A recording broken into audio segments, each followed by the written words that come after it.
And what also struck me as interesting was days on market was 70 to 75 days. And a year and a half ago, there is nothing on the market 70 to 75 days. No. Welcome to Real Siblings, It Ain't Easy, a real estate podcast with the goal to educate, inform, and save their listeners time as they navigate the market and properties in their neighborhoods. Get ready to join real-life siblings and professional real estate advisors, Donna Reed and Eric Seemann, as they discuss how it may be simple, but it ain't always easy. Every time I think about the places I have known, I realize that times have changed. So I'll do what I can to make this house into a home. Yeah, yeah.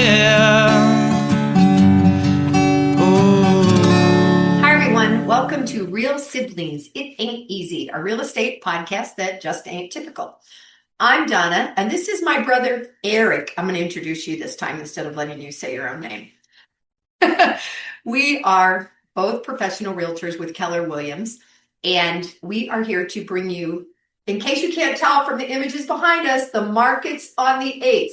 Man, Now, those are some outstanding background graphics, I just have to say. Yeah, because you made them. We know this is your arena and your bailiwick. And for those of you that don't already know, I could go for 3 years and not talk about the numbers. But Eric seems to think we need to do that. So he gives me homework to compare and contrast what's happening in the San Antonio area where he works and in the Tucson, Southern Arizona area where I work. So our goal is to communicate, educate, connect, and entertain our listeners. And our topics do go in very many directions. We've already just talked for 5 minutes and can go all over the place. So Eric, since this is your idea, where should we start? Well, I know from a video standpoint, I actually tried to bring us together. We've done this. This is episode 80. We have done this now 10 times as doing markets on the 8th. And we've always bantered numbers back and forth. And it's like, well, you had this statistic and I had that statistic and I had this number and you had that number. And it's like, okay, let's try to get on the same page. So maybe when we're talking, it might make a little more sense to the listener. Some semblance of order. So I even went so far as to, on the sheet, and I know you can't see it, but I even put our little Real Siblings logo on the top of the sheet just to impress the two of us because no one can see it. I was like, oh, homework. I have to do numbers. All right. So with that being said, top of the sheet, Mm-hmm. which is not numbers either one of us have specifically, Right. is interest rate. And honestly, when we work with buyers, that's probably the first thing they think about is what's the interest rate today? Do I have to lock it in? Is it going to go down anymore? So we have changed about 0.6% year over year. I checked just before we started recording with one of my lending partners. He sent me a screenshot of where the market's at right now. A 30-year fixed mortgage is at 6.16%. Eric, let me tell you that when I did last quarter, Mm-hmm. it ranged from 6.15 to 6.34. And this morning, all I got was an average 6.1 to 6.2, which is exactly where you're at. Right. And then prior year, we were 6.76. So the question we always have with our buyers is the interest rate going down? Because long term, when you do a fully amortized loan, 30-year fixed, 360 payments, interest is a big chunk. I don't know about how you close in Tucson, but part of our lending is here's the ugly details of all your payments, right? Every single month, every 360 payments. And it's like, wow, I'm paying how much? Yeah. And you mean at the end of the first month, I'm only going to own $150 of the house? It's like, I was going to say $1.25. So yes. So it is definitely a big deal. But year over year, it isn't at the percentage where if you were counseling someone to go, should I refinance, should I not refinance? If they got in at 6.76 and now we're only at a 6.16, probably not worth it to them to spend the money to do a refinance because it's going to take so long to pay for itself. You really want to be to where you're at least a full percentage or better before you start considering, at least that's the normal logic I use. What about you? Back in the day, back when we were buying back in Ohio, and maybe even 25 years ago when we first bought here, if it didn't change by 2%, I didn't do it. So when I go back and I look at the interest rate of our home in Ohio, that was 14.5%, the first one. And then I never thought it was going to go below 10. And then it was like, oh my gosh, we're below 10. And then it would go to 9. And you think, oh my gosh, now we're in single digits. But when I look at our history personally as a family, if it didn't go 2%, we didn't do it. Now, ironically, I have had this conversation with Caleb and Jessica. For those of you that don't know, Caleb is my son, Jessica is his wife, and he has been a guest on here. They were at a very low interest rate in their townhome, but they wanted a single family residence that was detached with a yard. And I think they're at 7.1%. So we have looked about refinancing based on these, but here's the other piece. The price of their home hasn't gone up in this year in Colorado, in the suburb they're in. So they don't have that much equity. So even though it's down a percentage point, it doesn't make sense for them to refinance yet. And you touched on that. We touched on markets a little bit in a previous episode. We said we discussed that a little bit more. Yeah. Can you explain that a little bit more as to why it's not just interest rate and the amount of money they pay to do the refinance, but also equity in the home? Well, because when you buy a home and whatever your dollar amount you put down, you might get in with only 3% down or 5% down. Some veterans get in with 0% down, but there's still a fee tacked on to do that. As a result, you're like, yay, up front, I don't have a lot. But then in a year, if the house is still at 500 and you paid 500 for it, and you have those costs that it cost you to purchase, exactly what you just said, how long at 1% less interest, if we even qualify, will it be for us to make sense to pay $2,000 or $3,000 or $4,000 or $5,000 or whatever it costs to refinance? So with the market where it's been for the last couple of years now, Mm-hmm. are your lenders that you work with offering a free refinance in a certain period of time? Yeah. And I think it's 6 months, maybe longer. I haven't had a ton of those. I've been really fortunate, I guess, that I've had some conventional buyers with 20% down or cash buyers, seniors who sold a bigger house, buying a smaller house. So it hasn't been a thing to be considered. And everybody that's in at 3% or 2.85 or 3.5, they're not looking to refinance. So it hasn't been, but yes, some of them are doing it within a certain amount of time. Same for you? Yes, but ours are doing it much longer. I've got some that are going 18, some of them are even going as far as 24 months. And that could just be because there's so much competition between lenders and mortgage lenders that in order to convince someone to do business with them and let us lend you the money, right, we're willing to say, look, up to 24 months. Let me finish the thought. But I think there was a lot of anticipation that with what was going on in the country a couple of years ago to where we're at right now, things were going to stabilize, whatever that meant. Mm-hmm. And it was going to come down because we were still 2 years ago, we were a lot closer post-pandemic and everything that was going on. We were also election year. We were also all of those things that were going on that everybody was like, nope, we're not making any kind of assessment. I don't care what our housing forecast was at the beginning of the year.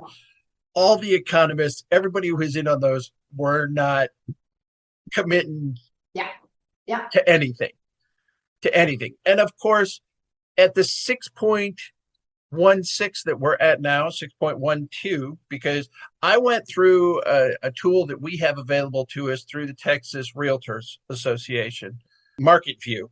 You used I used AI, right? I used ChatGPT today. Okay. And so the number's pretty darn close considering it's I called a live person to go, what's the screen saying right now? And you used the chat. Yeah, I used the chat, which I came kicking and screaming into just like text messaging a few years ago.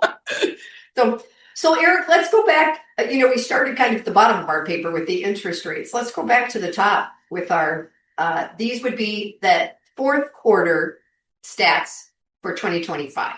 Because yes, and that's one of the things that I tried to get us to do, because we were getting really good at you'd pick a month and I'd pick a quarter or something else, and the numbers were not sticking together. So it's like, okay, look, let's try to, as much as possible, look at this. So the first one was all single family homes, and let me make sure we qualify that. From my standpoint, that is single family residence, that is townhomes, that is condominiums, all fall in our MLS fall into that category. It is not just a single family. So I didn't do condominiums. I did townhomes, and we don't have very many that we call garden homes. They do that in other states. Here, that's more likely to be called just a townhome. So I did single family, garden, and townhomes. All right, tell me what your median sales price was. Our median sales price ending December 2025 was $305,950. Okay, do you think we're higher or lower? Let's play. What was that? I think you're higher. I think that number's higher, Chuck. I think it's going to be. That's a big number. Pick a number. I want you to see where you think we're at. I think you're closer to 400,000. I'm going to say 385. No, so fourth quarter was 355. Okay, and of those, I'm going to just go through the other numbers and we'll get yours. 80% were single family and 20% were in the townhome category. We have a separate breakout for condos. So I don't think and we do too. Yeah. It's just that I can look at it and go, let's look at everything. Okay. And then I can go into, and yes, for us, single family would also include something where you have a yard and those garden homes. Correct. Then we have townhomes because we have enough of a fourplex townhome. You can buy an individual unit, and they do it as a townhome, not as a condominium association, even though we have the condos too. So I have a amalgam of what would really be all four of those when I look at all. This just shows you different verbiage in different places based on different MLSs. For me, then, pre-owned homes accounted for 88 to 90% of those, and new builds were 10 to 12%. And that was in what we call our MLS is Southern Arizona. So we are Pima County. We go part way up into Pinal County. And then our MLS goes all the way down to the border. So it's a large land area with very diverse builds. And, you have some ranches in Sonoyta with the wine, plantation. What are they? Wow. And cattle ranches and stuff like that. I can't even. All right. And say it again. What did you say the percentage between pre-owned and new builds was? Pre-owned was 88 to 90%. Which left new builds 10 to 12%. What about you? Okay. And we are substantially higher from a new build standpoint. Okay. I just had to do the math because mine didn't give me that percentage. Okay. But when you look at the total number of closed units, single family homes, that's those townhomes and condos again, 7,574. Wow. Of that, 2,769, or just about 37% of ours are new builds. Okay. Compared to your 12%. Wow. So we're 25% more of our market is new builds than what you have out there. Now, we had talked like we always do before we got on. Yep. Part of what you think the reason for that is the geographic configuration location of Tucson. And try to explain that. So It's always interesting to me, you guys who are listeners, that they call Phoenix the Valley, because to me, Phoenix isn't a valley at all, but they call it the Valley of the Sun. And Tucson is way more of a valley. We have mountain ranges close on three sides. The fourth one is a little bit further away, but we can only go and grow so far. So our opportunity for new builds, unless they find a small parcel in town or they tear down something or whatever, and then they might build 6 homes. But the big subdivisions are very far to the northwest, heading up towards Casa Grande and then Phoenix, or southeast, which is a suburb called Vale. And it's a joke here that people who live in Vale, we at our Super Bowl party were like, are you going to have to stop and take a break on the way home? Because it's an hour and 5 minutes one way. And we say, oh, you're going to El Paso or something, right? And then they say, yeah, you live in Phoenix when you're up where I am. So the area is a tremendous area. And we don't have room to go for new builds in town, which affects the next numbers also. But by the way, our closed sales, 3564. So yours were like twice as many, 7,000 something? 7,574 total closed units. And remind me what the population is of, because I kind of know Tucson, which includes Oro Valley and Marana and stuff, but what's your population? All right. So population and geographic area. You had mentioned the fact that you were Pima and Canal. Yeah. Yeah. San Antonio sits in and takes up probably 80 to 85% of Bexar County. Okay. Bexar, Bexar. There are 8 counties contiguous to it. Every single one of those counties is part of our MLS. So all the way around the city. Yes. So wow. Bandera County, where I'm at, followed by Kendall County, followed by Comal County, followed by Guadalupe County, to Atascosa, to Wilson, to Medina, back up to us. You're like a clock. It makes this circle that all 8 of those counties are part of our geographic area. So the population of the city now is not just it's still dominant, but it is not total, because once you get outside of Bexar County, you've got New Braunfels, you've got Seguin, you've got Fair Oaks and Bernie. You have these other decent sized towns, nowhere near as close, but I'd say total metropolitan area now, we are at around 2.5 to 2.6 million. And depending on how they measure that number, like everything, is a number that it's like, yeah, but we included this, but we didn't include those, or we didn't. Yeah. But yeah. So yeah, say 2.6 million. Okay. And see, I should recheck the numbers, because I always say Tucson, but I'm also including the suburbs around. Now that may be Green Valley, which is further south, and the county names are right now are like outside of my brain. But we are like a million something that gets to about 2 million something during the winter months, like right now during the gem show and rodeo and all those things that happen in February, golf tournaments and stuff for us. So looking at the closed numbers, I wanted to see, you guys are closer to Phoenix in your population for the whole area by the time you count. If you said 2.6 million? Yeah, 2.6 full-time and growing. I mean, the whole area just continues. Oh, your area, man, to grow and expand. And I mean, we've been here long enough. When you start getting into do you remember when it was? Yeah. Used to be, as we left Loop 1604, which is the second of 2 loops that goes around San Antonio. Yep. At this point, we had 1 traffic light until you got to our house. Right. 1 traffic light. That same distance now is 15 traffic. I can't even believe it when I come.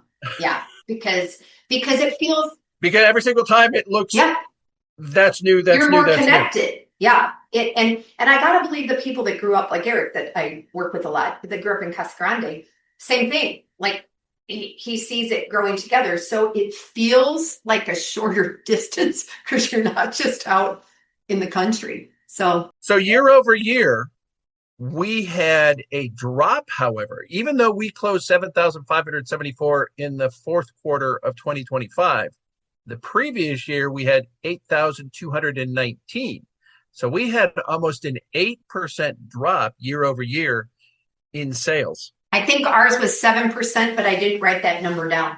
I didn't to see that, but it was also a drop year over year. Yeah. Which of course is reflected in interest rates and things, right? All those factors that affect a person's ability to buy. Yes. Yes. And I mean, we know we compete against the new builders. I don't know how many of your clients are in the buyers? last year, only a couple. I've sold way more mid-century, and I say that kind of wincing because of the work involved in the construction from this year, 1947, 1951, 1957, and now I have a 1961. And all those need work, especially if they've had one owner or if it's been a rental as compared to somebody who has lived there long term. They're the old crank out windows, probably more like you're going to get down midtown closer to, I would guess, to, the right, without a change out. Yeah. That you've got some things. Of those. Yeah. And then are they going to qualify for VA or FHA without having things done and stuff like that? So yeah. I've been fortunate on that. My 1955 built FHA financing for the buyer came back through, made value with no repairs. Oh, nice. And that's a very nice thing to go, oh yeah, well, we'll approve it, but. I have a buyer that just switched from conventional to FHA and changed lenders. And we have to figure out now if we're going to do another appraisal, because we already had the appraisal, but we know there's a cracked window. So stuff like that. All right, what about in town? What about, did you do that? I'm assuming when you said primary city on here, so for me, this was city of Tucson then. Yes. And for us, trying to get out of the metropolitan area and bring it down. I didn't have a chance to sort through those numbers. I put the sheet together and I didn't get it done because I went old fashioned. You called people. For those who are not watching, I'm putting my arms up in the air like I won. Ta-da! Like I just did the dismount from the pole or the jump. Well, this was interesting for me, which made sense. So for the city of Tucson, I had said, so our median sales price in the region was $355, but for the city, $370 to $375, with like $373 being, if you honed it way down. So definitely more. And of the 3,500 and some that were sold, 1,930 were in town, which is really interesting to see. Townhomes average 270 to 280. There's more of those in town. There's more resale, although the percentages remain the same. So 90% were resale. But again, that's because there's not place to build new builds, right? I mean, we'll get a building torn down, and right now one of the big spaces that could be used has a new casino and a parking garage going up. So instead of residential. No, it will not be resident. It will definitely be temporary residence. Yeah. So outside of the city of Tucson, the average was 15 to 25,000 higher. And that was because of new builds. But they were also getting a break on their interest rates, right? And then the flip side of that, from my standpoint, is how similar. Not only do our new builds have a much larger portion of our market. Yeah. Your 12 to our 36 to 37. The median price for a pre-owned single family was $307,000. Wow. The median price for a new build was $309,990. So about $3,000 difference in new build Wow. and most of our new builds are all single family residential. They are going to be at a minimum a 3-2. Yep. Yep. So, and as you indicated, that there's the interest rate, builders offering financing through their approved financing. Yep. Makes it hard to compete for someone who's in the lending business because they control the product. Say, hey, look, we're going to give you a buy down interest rate. I don't know how many billboards I can drive by right now where they're saying a 4.99 or even as low. One of them has a 3.99. Yeah. I don't know what you need to do to qualify it for that, but it's. Then you got to do your backyard. Then you got to do the stuff. It's definitely things to weigh. I think we talked about, oh my Lord, never mind. It came and went. I want to see, did you do the statewide thing to get the median statewide? Because I did, and I just wanted to do this predominantly because of Phoenix and Flagstaff, of course. Okay. No, go ahead. Okay. So, the median for, this is fourth quarter, was 447,800 with Maricopa County, which is Phoenix, Scottsdale area being, of course, the leader in that arena. And the range, it gave me that, and then it gave me a range of 435 to 450, with the difference being 23 to 24,000 less if you were doing a townhome or something. And what also struck me as interesting was days on market was 70 to 75 days. And a year and a half ago, there is nothing on the market 70 to 75 days. No. But all the percentages remain the same. The percentages of new versus old and stuff statewide, which again is fascinating because I know up in Lake Havasu, they are booming with new builds. They're building like crazy. Yeah. So that was and as you pointed out, Phoenix is known as the Valley of the Sun. The suburbs, Glendale, Tempe, those have a lot of room to keep moving. They do. Growing and building. Yeah. Well, remember when your son was living there? We said he was like in East California. It was so far west. It was so far to the west. Yeah. It was. It felt like, it's like, we're not far from the state line, are we? Yeah. Yeah. So at that point. And then, of course, that development goes with infrastructure. Mm-hmm. And for future episode, we discussed the fact that what is that taking? Right now, here in San Antonio, just as the primary water system, San Antonio water system, known as SAWS, which does water and septic or sewer, is increasing its rates. Mm-hmm. Now, they're making a big deal. It's the first time it's an increased rate in 5 years. Okay. But they're having to do it, and it seems it's minor but substantial. When you look at it and go, okay, that's only affecting an average household buy. And we're talking $10 to $15 a month, which doesn't seem like a big deal. Right. Unless you're on a fixed income. Yeah. And suddenly that increases substantially more than the 2.7% inflation increase you got from the government on your fixed income. Mm-hmm. Part of the reason they're doing that is San Antonio wants to start competing for some of the massive data centers and cloud storage. They have a demand for both water and power, and we have to get it to them. Yeah. You add into that the fact that we still have all kinds of wind turbine stuff that's supposedly generating power. We already can't get that to the cities and the metropolitan areas because the grid isn't substantial enough for it. Mm. At some point, something has to pay for all of that. Yeah.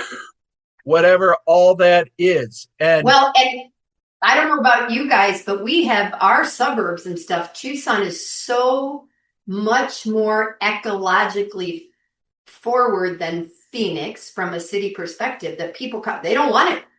They want the technology because we have to have it to live these days, but not the water resources. We get the lease down here. Everybody sucks it up north. So it's interesting. Eric, we only have 4 minutes. I think you better So, wrap us up. Thank you for taking the time and listening today. We got a lot into the details, a lot less lifestyle. We wanted to make this market focused. We do present ourselves as being professionals, and professionals mean that we know what's going on in the market, not just a couple of siblings who get together and chat. Although we do that. Yeah. Okay. I'm a real estate agent with Keller Williams Heritage in San Antonio, Texas, in the Texas Hill Country. Donna is a real estate agent with Keller Williams Southern Arizona in Tucson and the surrounding areas to a degree. Yep. She's not going all the way to Vail. No, not if I can help. No. If we can help you in our area, please reach out. Our contact information is always at the bottom of every single podcast we post. And if you need help outside of our areas, we are connected to a large network and can connect you with a perfect agent to help you wherever you're at in the United States or in numerous countries around the world. Until next time, remember, it may be simple, ain't always easy. I'm Eric. I'm Donna.